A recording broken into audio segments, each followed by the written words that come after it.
जो 5 साल बीत गया कारागार में, उसकी भरपाई कौन करेगा? बिल्कुल, ये अच्छे प्रश्न है ये, और हम सबके लिए विचारणीय है। इस बिंदु पर अवश्य विचार होना चाहिए, और ऑलरेडी इसकी भी व्यवस्था है। 2018 से लेकर के 2023 के दरमियान एक लंबा अंतरा होता है, और इस दरमियान लगातार उसे जेल की काल कोठरी में पॉक्सो के तहत रहना पड़ा। उसके पूरे परिवार को समाज की घृणा, लज्जा, वेदना का सामना करना पड़ा। अभियुक्त की गिरफ्तारी हुई और उसके ऊपर एनएसए के तहत भी कार्रवाई की गई। अभियुक्त मई 2018 से लेकर के 31 अक्टूबर 2023 तक लगातार जेल में रहा, और प्रधानी चुनाव की रंजिश में उसे फॉल्स इम्प्लीकेट किया गया है, और सभी तथ्यों को ध्यान में रखते हुए अदालत ने अभियुक्त को बरी किया। संत कबीर नगर के जिला सत्र न्यायालय के ठीक सामने हमारे साथ कुछ अधिवक्ता हैं, इनसे बातचीत करेंगे। इस वर्ष में एक फैसला आया है न्यायालय के द्वारा जो कि काबिले तारीफ है। हमारे साथ अधिवक्ता जी जुड़ रहे हैं। क्या नाम हुआ आपका? अमित कुमार उपाध्याय।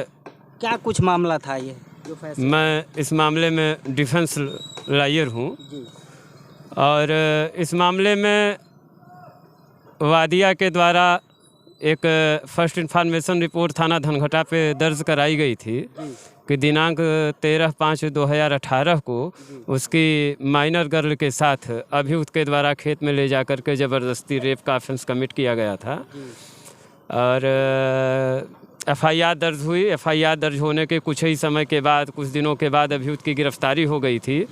अभियुक्त की गिरफ्तारी हुई और उसके ऊपर एनएसए के तहत भी कार्रवाई की गई। अभियुक्त मई 2018 से लेकर के 31 अक्टूबर 2023 तक लगातार जेल में रहा। जब तक बस्ती कारागार थी, यहाँ कारागार नहीं था, तब तक बस्ती कारागार में, और जब ज़िले में कारागार की व्यवस्था हो गई और बंदी ट्रांसफ़र हुए, तब से वो कारागार संत कबीर नगर में ही निरुद्ध रहा। और यह मामला ट्रायल के दौरान बिल्कुल झूठा पाया गया।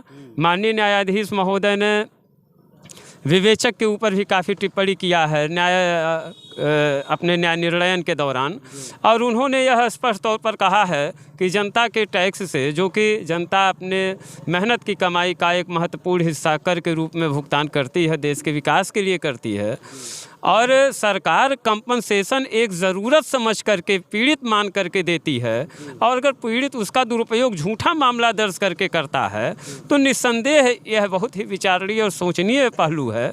विवेचक के ऊपर माननीय न्यायालय की टिप्पणी आई हुई है कि एक विवेचक जो कि अनुसंधान करता होता है, निरक्षीर विवेक करके उसको मामले में आरोप पत्र या दोषी ठहराना चाहिए, लेकिन विवेचक ने घनघोर लापरवाही किया है। बगैर किसी डॉक्यूमेंट के उसको पोक्सो एक्ट के तहत माना है, जबकि पोक्सो एक्ट की अभिरचना इस तरीके से की गई है कि बिलो 18 जो रहेगा, 18 साल के नीचे का बालक या बालिका रहेगी, उसके साथ अगर कोई सेक्सुअल ऑफेंस कमिट होता है तभी जाकर के पोक्सो एक्ट में उसका चालान होगा। इस मामले में विक्टिम जो है उसका कोई भी सर्टिफिकेट नहीं था, कोई एनी डॉक्यूमेंट नहीं थे, और मेडिकल एग्जामिनेशन रिपोर्ट में वो 19 वर्ष की अनुमानित की गई थी।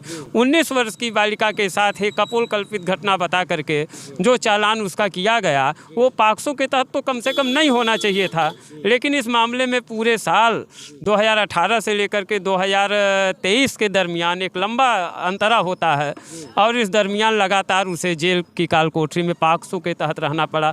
उसके पूरे परिवार को समाज की घृणा, लज्जा, वेदना का सामना करना पड़ा, और एक 5 साल बेशकीमती उसके गए, लेकिन देर ही सही न्याय की जीत होती है।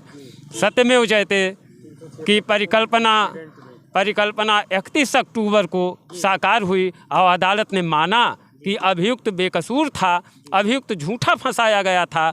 अदालत ने यह भी माना और अपने जजमेंट में इस बात को होल्ड किया है कि कहीं से भी अभियुक्त के ऊपर किसी भी प्रकार का ऑफेंस का, धमकी का, पॉक्सो एक्ट का, सेक्सुअल हैरेसमेंट का कोई मामला नहीं बनता है, और प्रधानी चुनाव की रंजिश में उसे फॉल्स इम्प्लीकेट किया गया है, और सभी तथ्यों को ध्यान में रखते हुए अदालत ने अभियुक्त को बरी किया। जब ये मामला दर्ज हुआ था तो उस समय अभियुक्त की उम्र क्या थी और माली हालत क्या थी? अभियुक्त की माली हालत कभी भी ठीक नहीं रही, जहाँ तक मेरी जानकारी है। अभियुक्त के पिता ही पैरवी करने आते रहे हैं। अभियुक्त के पास ज़मानत के लिए भी माकूल व्यवस्था नहीं थी। और एक मार्मिक पक्ष इसका ये है कि अभी उसके पिता को मैंने आज तक कभी भी उनके पैरों में चप्पल नहीं देखी है। एक आध बार अभियुक्त की पत्नी पैरवी के सिलसिले में आई हैं, बहुत छोटे छोटे बच्चे थे उस समय, अभी उसकी पत्नी पेट से भी थी। नतीजा आने में हो रही देरी के कारण मुझे अपराध बोध होता था, क्योंकि जो अंतर्मन होता था उससे लगता था कि कहीं ना कहीं गलत हुआ है इस अभियुक्त के साथ और देर हो रही है। लेकिन मुझे दृढ़ विश्वास था अपनी न्याय व्यवस्था पर और वो चीज़ सत्य साबित हुआ। और जो आपका सवाल था कि अभियुक्त की माली स्थिति क्या थी और उम्र क्या थी, तो उसकी उम्र 43-44 साल की रही होगी जेल जाते समय। लगभग 5-6 साल बाद छूटा है, तो उसी हिसाब से उसकी एज थी। मतलब 51 वर्ष उनकी उम्र हो चुकी होगी। 49-50 मान सकते हैं आप। इस समय 49-50 मान सकते हैं। 50 वर्ष के अभियुक्त और बरी किए गए हैं अदालत के द्वारा। जो बीता समय, मतलब जो 5 साल बीत गया कारागार में, उसकी भरपाई कौन करेगा? बिल्कुल, ये अच्छे प्रश्न है ये, और हम सबके लिए विचारणीय है। इस बिंदु पर अवश्य विचार होना चाहिए। और ऑलरेडी इसकी भी व्यवस्था है, पोक्सो एक्ट में भी इसकी व्यवस्था है कि अगर, और हर विधि में है, हर कानून में है कि अगर किसी को फॉल्स इम्प्लीकेट किया जाता है, दुरुपयोग हुआ माना गया है, तो उसके लिए कंपनसेशन की व्यवस्था है, प्रतिकर की व्यवस्था है। और इस विषय में प्रयास किया जाएगा। अभियुक्त के विषय में क्या कुछ हो सकता है, अभी फैसले का अध्ययन किया जा रहा है और कानून सम्मत जो भी होगा वो किया जाएगा। माननीय न्यायालय का फैसला एक लैंडमार्क जजमेंट है और यह आम जनता की न्याय और न्यायपालिका में आस्था को और ज़्यादा मजबूत करती है। जनता के भरोसे को, उम्मीद की किरण और ज़्यादा प्रज्वलित करती है कि हमारी बात कहीं न सुनी जाए, लेकिन न्यायपालिका हमारे साथ इंसाफ करेगी। और यही उम्मीद लेकर के लोग न्यायपालिका में न्याय के लिए आते हैं। और इस फैसले ने जता दिया है कि सत्य की जीत होती है, सत्य कभी पराजित नहीं हो सकता है। बहुत बहुत धन्यवाद। तो मित्रों, जिला सत्र न्यायालय के एडवोकेट हमारे साथ अधिवक्ता जुड़े थे, जो बता रहे हैं जो पीड़ित हैं, जो अभियुक्त हैं, उनका केस जो है यही लड़ रहे थे और कहीं ना कहीं एक नतीजे पे केस पहुंचता है। लोग लॉ एंड आर्डर पे विश्वास नहीं करते हैं, जिसका जीता जागता प्रमाण अभी आपको देवरिया से देखने को मिला कि लोग कानून व्यवस्था को नहीं माने और एक बड़े नरसंहार को रूप दे देते हैं। लेकिन कहीं ना कहीं आप लंबे समय का अगर इंतजार करते हैं तो न्याय आपको मिलेगी, न्याय की जीत होगी, सत्यमेव जयते। मित्रों, क्या है आपकी राय, कमेंट करके जरूर बताइए। मिलते हैं फिर किसी नेक्स्ट वीडियो में नई खबर के साथ। तब तक के लिए नमस्कार।